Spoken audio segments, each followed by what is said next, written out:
우리 성경 예레미야 29장 29절에서 32절 말씀입니다. 예레미야 29장 29절에서 32절 말씀 우리 다 같이 봉독하겠습니다. 제사장 스바냐가 스마야의 글을 선지자 예레미야에게 읽어서 들려줄 때에 여호와의 말씀이 예레미야에게 임하여 이르시되 너는 모든 포로에게 전언하여 이르기를 여호와께서 느헤람 사람 스마야를 두고 이같이 말씀하셨느니라. 내가 그를 보내지 아니하였거늘 스마야가 너희에게 애언하고 너희에게 거짓을 믿게 하였도다. 그러므로 여호와께서 이와 같이 말씀하시니라. 보라, 내가 느헤람 사람 스마야와 그의 자손을 벌하리니 그가 나 여호와께 패역한 말을 하였기 때문에 이 백성 중에 살아남을 그의 자손이 하나도 없을 것이라. 내가 내 백성에게 행하려 하는 복된 일을 그가 보지 못하리라 하셨느니라. 이것은 여호와의 말씀이니라. 아멘.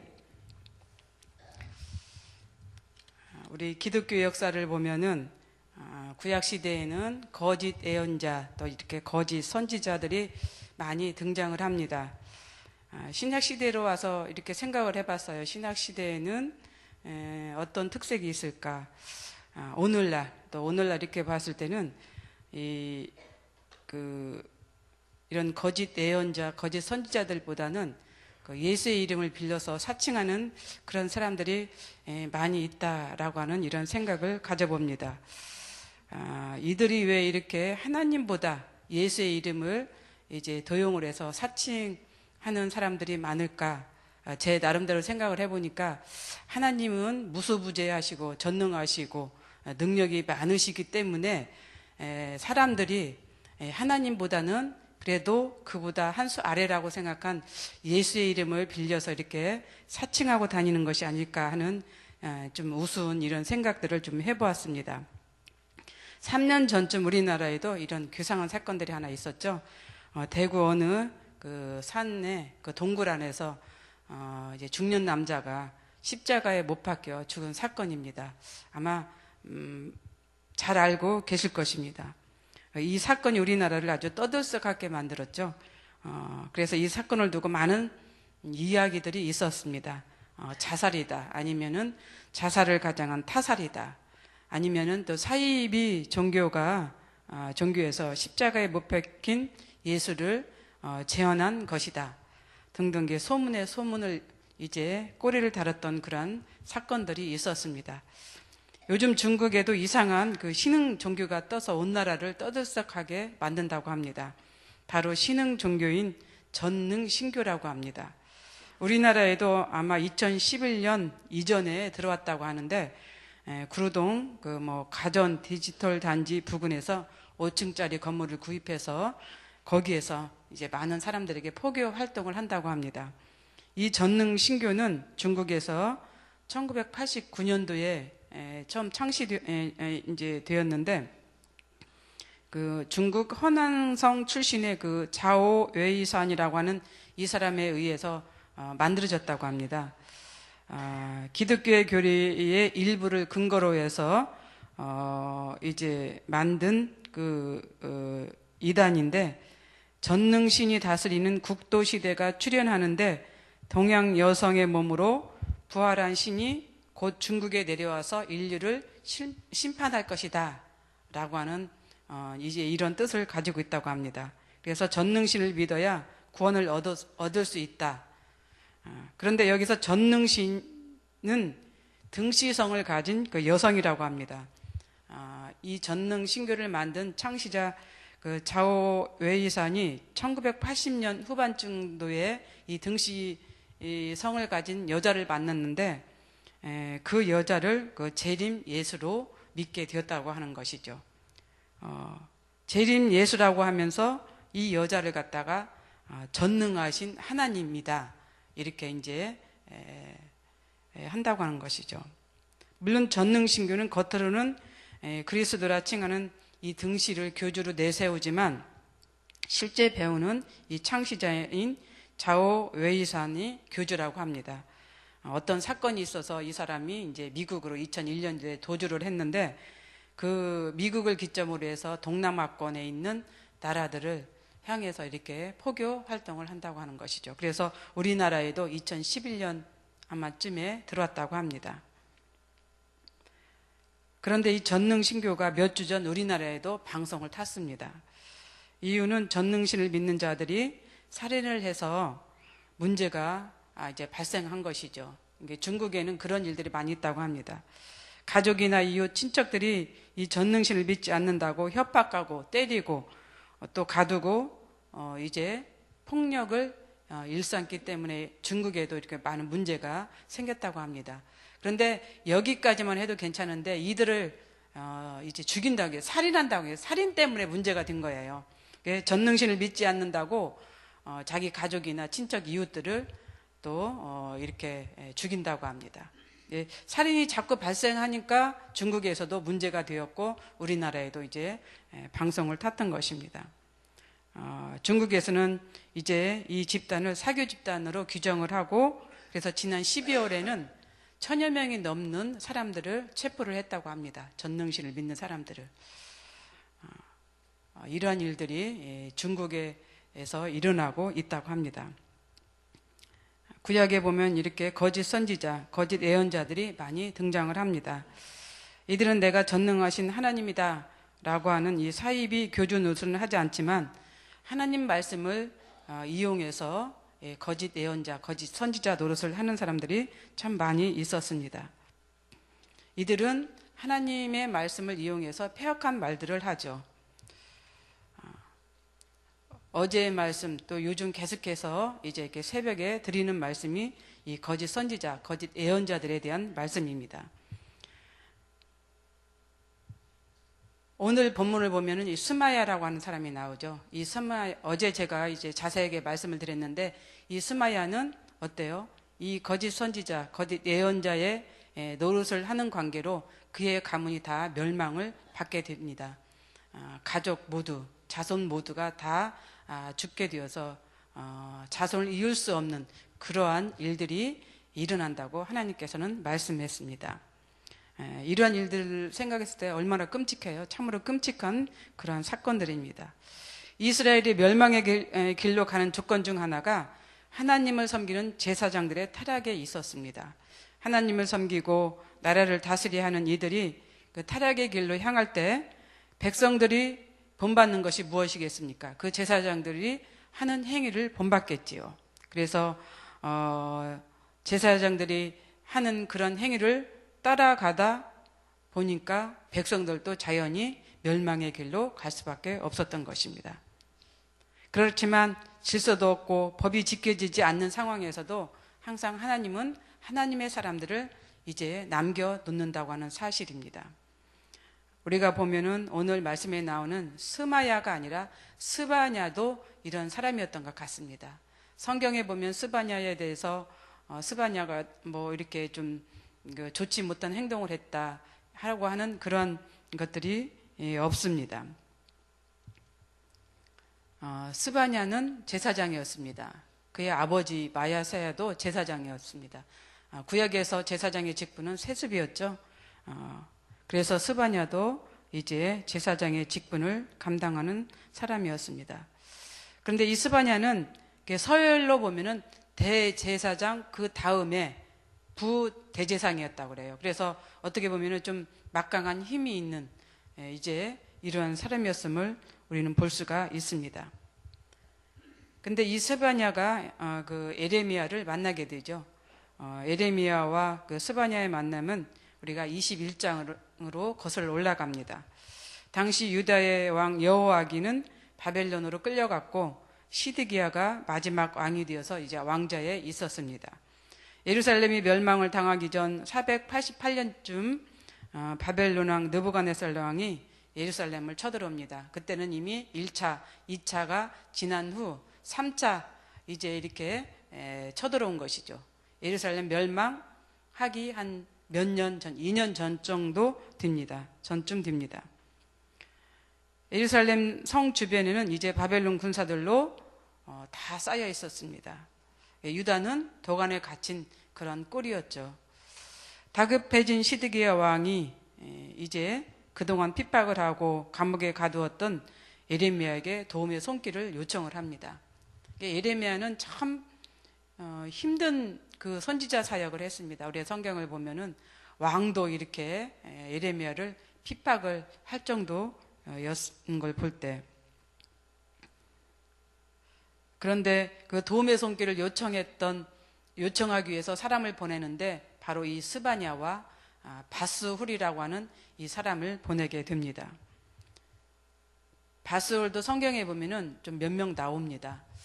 20장에도 나오고 21장에도 나옵니다. 21장에 나오는 이 바스훌인데 이름값을 하는 것 같아요. 이 바스훌이라고 하는 이 사람들이 예레미야를 엄청 핍박을 했습니다.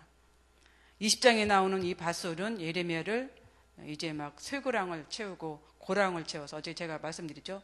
나무 고랑으로 채워서 이렇게 가둔 이런 사람이었고, 21장에 나오는, 오늘 나오는 이 바스훌은 이제 38장에 보면은 예레미야를 이제 그 왕궁 안에 있는 이제 구덩이가 있었는데 물이 없는 구덩이에요. 진흙이 있는 이 구덩이에다가 던지는 이러한 사람이었습니다. 얘는 예레미야도 보면은 뭐 감옥에 뭐 갇히는 것은 뭐 다반사였고 구덩이에 갇히는 일도 참 번번이 일어났던 것을 이렇게 볼 수가 있습니다. 그것도 제사장들에 의해서 이런 핍박을 당했던 것을 볼 수가 있습니다.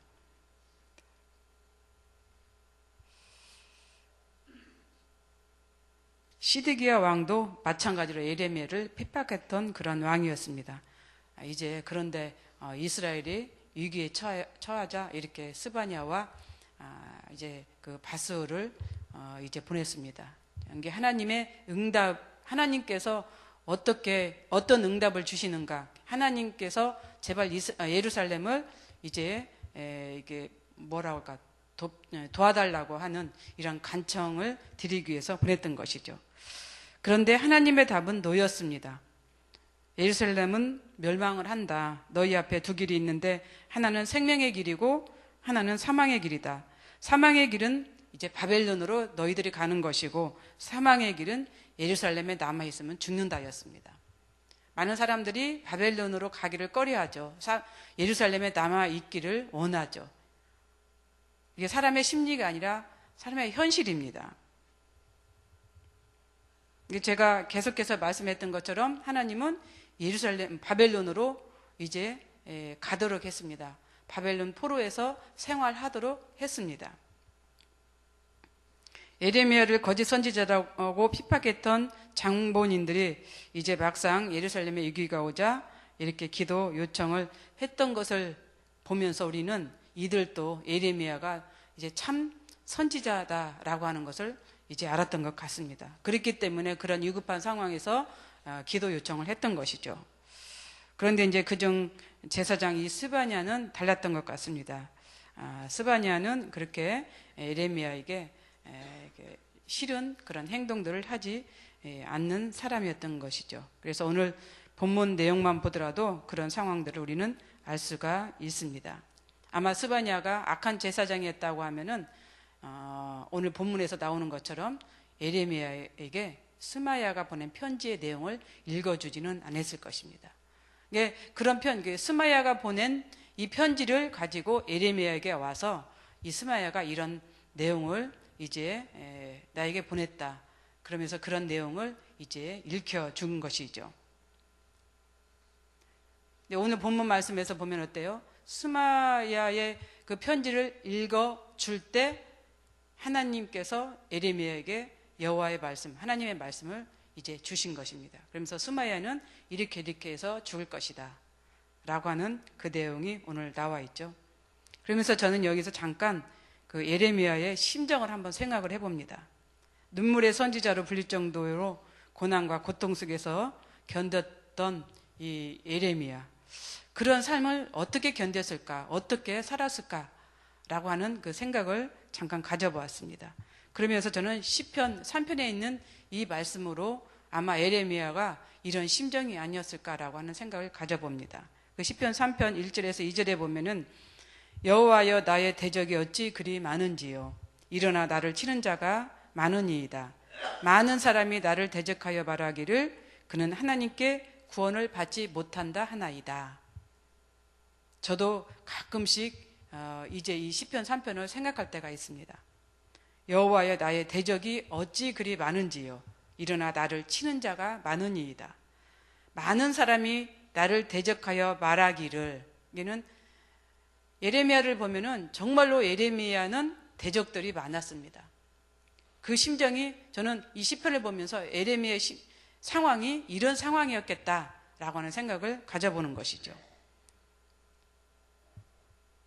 그러면서 시편 3편에 있는 3절과 6절의 말씀을 가지고 또 예레미야는 견디지 않았을까라고 하는 생각을 가져봅니다. 시편 3편 3절에 보면은 여호와여 주는 나의 방패시요.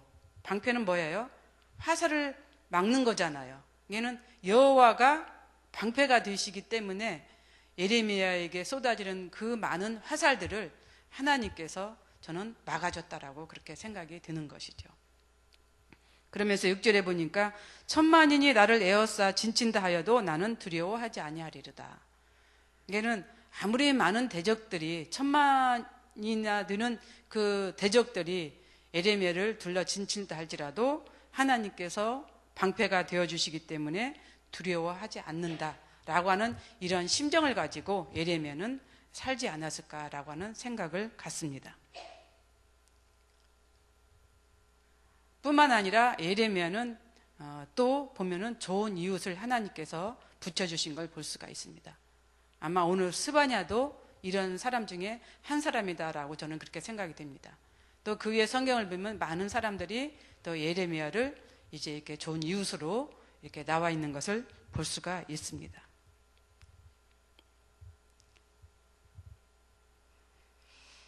오늘 이렇게 우리는 이제 예레미야, 스바냐, 스마야를 통해서 우리가 살아야 할 길, 정말 생명의 길이 어떤 길이고 또 사망의 길이 어떤 길인가 이런 생각을 가져봅니다.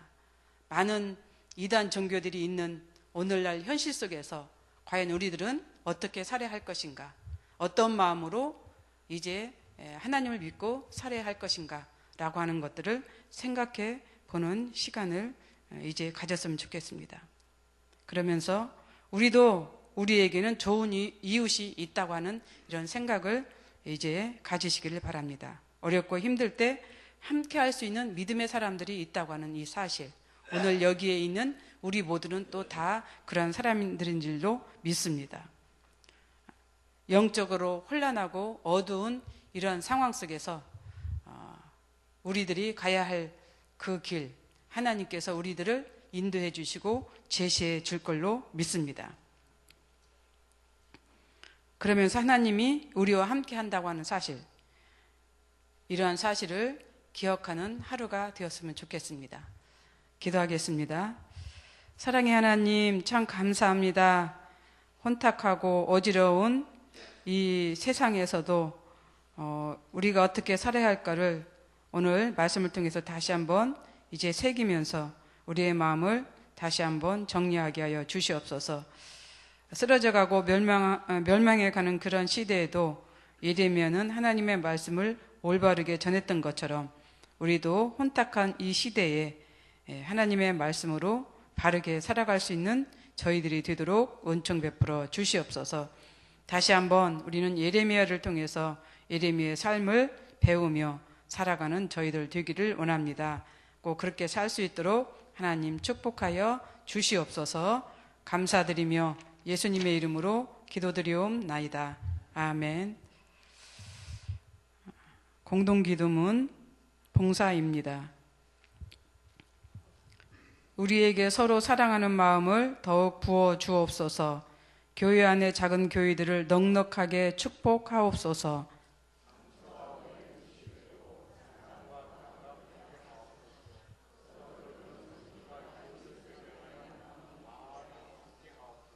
사회의 약자를 끌어안는 신앙적 어머니 공동체, 소외된 계층을 돌아보는 사회적 희망의 공동체, 올바른 가치를 살아내는 정신적 공의의 공동체에게 하옵소서.